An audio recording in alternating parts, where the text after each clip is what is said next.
Mr. Swamy, welcome to the show and thanks for being with us here on ET Now. First off, how do you read into it? You've been saying that it's on expected lines clearly, but it's come through and 7 telecom companies seeing their plea dismissed is a big blow for India's image and people's interest in doing business with India. Oh no, it's a big boost for India's image. We have a functioning court system.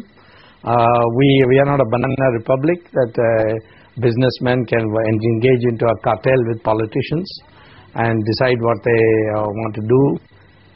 And therefore, I don't think that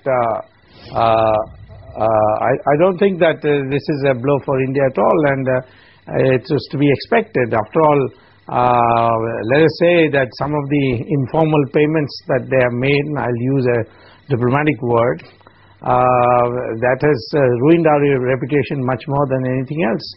We've got to clean up corruption in our country, and this is a big step forward. But Mr. Swamy, you will admit yourself that not all the 7 companies that have lost their licenses were guilty of corruption. More importantly, this could now open the door for a whole host of litigation.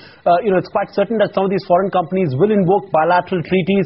Third-party companies could now, challenge the government to claim damages. There's no end to this, to the mess that's going to now start. Don't you think so? Well, I think they should sue the government. I'm sure of that. I think they ought to. I'll encourage them to.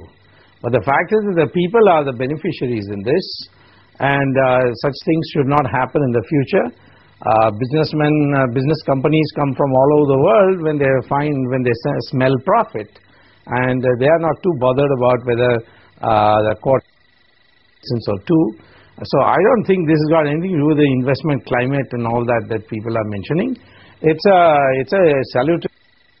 The court has, and I think these companies who have lost their licenses should find their own equilibrium. But what about consumers, Mr. Swamy? Because a lot of these companies have millions of consumers. A company like Unionor, for instance, adds about 2 million customers on an average. The consumer will feel shortchanged because for no fault of his, he's going to have to forcibly shift to another operator. There are several other interests, vendors who've done business with these companies, the company that is setting towers for these companies. They're all going to feel shortchanged. Well, you can't make an omelette without breaking eggs, as they say. They can get number mobility. The numbers won't change. They can change to other companies. But they should know that when these things happen where a great deal of arbitrariness takes place in making of policy, a lot of loot takes place, a lot of people get lots of money. I think I would say that if these foreign companies were hurt, if they want to get a favorable attitude in the future with the future government, they should tell us who they paid the bribes to and where did they pay them, in which bank abroad. Okay, Mr. Swamy, let me pick up the point at the moment that's sort of come through after today's particular sort of decision by the Supreme Court. The question is, what happens next, given that we're looking at the government plea being admitted? We're talking of April 13th as deadline. Do you think it certainly has still got scope or a window of opportunity for things to be worked out at some level?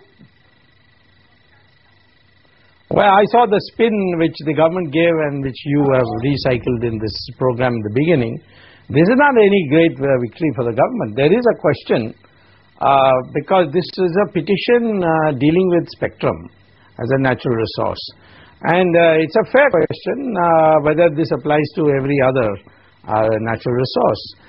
Frankly speaking, it does in a sense that if supposing tomorrow, say oil, the same thing happens, any petitioner, public interest litigant can go to court and say, like in the spectrum case, the same principles apply here and get an order. So I think the Supreme Court was being wise in taking on record this review petition. They have not accepted the government point of view. In fact, they'll have to send me a notice now. The Supreme Court, Supreme Court must have directed them to send me a notice, and I'll certainly go and argue that the principles do apply, and there should be a clarificative statement from the Supreme Court that this was on basis of general principles, and future any natural resource has to be auctioned. This first come first serve principle should only be for cinema tickets and not for any natural resources. Okay. Okay, only for cinema tickets, not for natural resources. We're talking of the telecom sector, which has faced a big blow, and this was something that was on expected lines, but it seems to have been extremely clear after the Supreme Court's decision to dismiss those pleas.